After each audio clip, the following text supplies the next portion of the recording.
விழுப்புரம் ரயிலடி ராஜகணபதி ஆலயத்தில் ஐயப்ப சுவாமிக்கு மண்டல அபிஷேக பூஜை கோலாகலம். விழுப்புரம் மாவட்டம் ரயிலடி பகுதியில் உள்ள ஸ்ரீ வரசித்தி விநாயகர் ராஜகணபதி ஆலயத்தில் எழுந்தருளியுள்ள தர்மசாஸ்தா ஐயப்ப சுவாமிக்கு மண்டல அபிஷேக பூஜை மற்றும் விளக்கு பூஜை சிறப்பாக நடைபெற்றது. இந்த நிகழ்ச்சியையொட்டி கணபதி ஹோமத்துடன் பூஜைகள் தொடங்கின. தொடர்ந்து பாலாபிஷேகம், பால்குட ஊர்வலம், ஆபரண பெட்டியுடன் சிறப்பு புறப்பாடு, தீபாராதனை மற்றும் அலங்கார பூஜைகள் உள்ளிட்ட பல்வேறு வழிபாடுகள் நடைபெற்றன.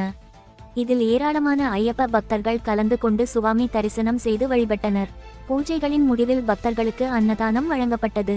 இந்த விழாவிற்கான ஏற்பாடுகளை ஐயப்ப பக்தர்கள், ரயில்வே ஊழியர்கள் மற்றும் ரயில்வே காலனி பொதுமக்கள் செய்திருந்தனர். இந்நிகழ்ச்சியில் மகா குருசாமி செல்வராஜா குமார் மற்றும் ஐயப்ப பக்தர்கள் பலர் கலந்து கொண்டனர்.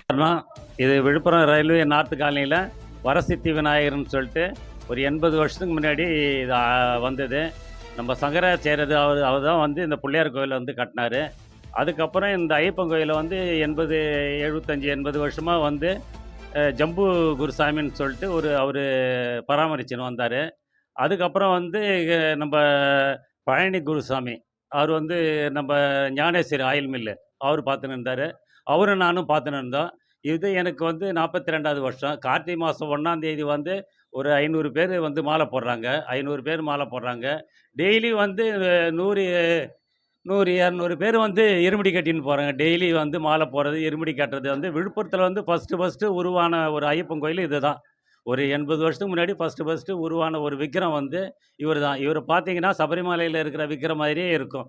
இதே மாதிரி இருப்பார். இவர் வந்து நிறைய பேருக்கு வந்து நிறைய செய்திருக்காரு. பகவான் வந்து நிறைய பேருக்கு வந்து நிறைய செய்திருக்காரு. அதாவது என்ன கேட்குறாங்களோ அது பூரா கொடுப்பாரு. குழந்தை வரத்துலேருந்து, கல்யாண வரத்துலேருந்து எல்லாமே இவர் வந்து ஆசீர்வாதம் பண்ணி இது பண்ணுறாங்க. கார்த்திகை மாதம் 1ஆம் தேதி மாலை போட்டோம்னா, ஜோதி முடிஞ்சு படி பூஜை முடிஞ்சால் தான் நாங்கள் வந்து விரதத்தை முடிப்போம். குறைஞ்சது ஒரு 65 நாள் 60 நாள் விரதம் இருப்போம். ஜோதி முடிஞ்சு அப்புறமேட்டு தான் நம்ம வந்து ஜோதிக்கு நல்லா சிறப்பாக பண்ணுவோம். ஒவ்வொரு தமிழ் மாதமும் 1ஆம் தேதி நல்லா சிறப்பாக பண்ணுவோம். ஒவ்வொரு வார பூஜையும் இந்த 2 மாதத்துக்கு வந்து ஒவ்வொரு வார பூஜையும் சனிக்கிழமை அன்றைக்கி நல்லா இந்த 200 பேர் 100 பேர் வந்து அன்னதானம் போடுவோம். டெய்லி வாரம். இன்றைக்கி வந்து மண்டல பூஜை நடக்குது. இன்றைக்கி வந்து பால் குடம் நடக்குது, ஆராட்டு நடக்குது. பகவான் வந்து எங்கள் ஐயப்பன் வந்து பங்குனி மாதம் உத்தரத்தில் வந்து அவர் பகவான் வந்து ஐயப்பன் வந்து கீழே வருவார். குளிச்சுட்டு வந்து மேலே போவார். சபரிமலைக்கு மேலே போவார். யானையில் வருவார். அதே போல் வந்து இங்கே வந்து நம்ம என்ன பண்ணுறோம், ஆராட்டு நடத்துகிறோம்.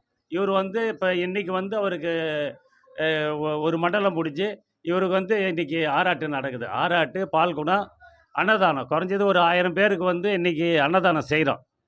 அன்னதானம் வந்து ஜனங்கள்லாம் வந்து சாப்பிட்றாங்க. வடை பாயசத்தோடு நல்ல சிறப்பான ஒரு அன்னதானத்தை கொடுக்குறோம். ஒவ்வொரு மாதமும் வந்து நல்லா மாத பூஜை நல்லா நடக்கும். ஒவ்வொரு மாதமும் வந்து ஒரு 100 பேர் 200 பேர் வந்து அன்னதானம் சாப்பிடுவாங்க. நல்லா சிறப்பாக நடக்கும். ஒவ்வொரு மாதம் 12 மாதமும் 12 பேர் செய்வாங்க. அது எல்லா சாமிங்களும் செய்து எல்லா குருசாமிமார்களும் இங்கே இருக்கிற சாமிங்கள்லாம் 35 வருஷம் இது கம்மி யாருமே கிடையாது. எல்லாமே 35 வருஷம் 40 வருஷம்.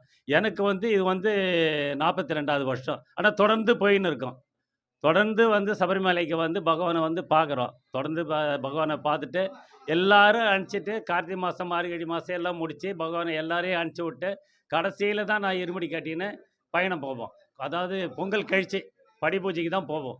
அதனால் வந்து பகவான் எந்த பகவானை அதை பொறுத்த வரலையோ நல்ல சிறப்பான ஒரு பகவான் ஐயப்பன் வந்து நல்ல சிறப்பான பக்தியான பகவான். நல்லா என்ன கேட்குறீங்களோ அது வந்து சிறப்பாக வந்து செய்து தருவார். யார் கேட்டாலும் வந்து நல்லா சிறப்பாகவும் நடத்துகிறாரு. நாங்களும் சிறப்பாகவும் இருக்கோம். பகவான் வழியினால் நாங்களும் வந்து நல்லா இருக்கிறோம். எல்லா பிள்ளைங்க குடும்பத்தில் எல்லோரும் சிறப்பாக நல்லா இருக்கோம். எல்லாம் நல்லா இருக்கிறோம். அதனால் பகவானுக்கு வந்து நல்லா இன்றைக்கி வந்து நல்லா ஆராட்டு நடத்தி அன்னதானம் ஒரு 1000 பேருக்கு இன்றைக்கி அன்னதானம் நடக்குது சாமி.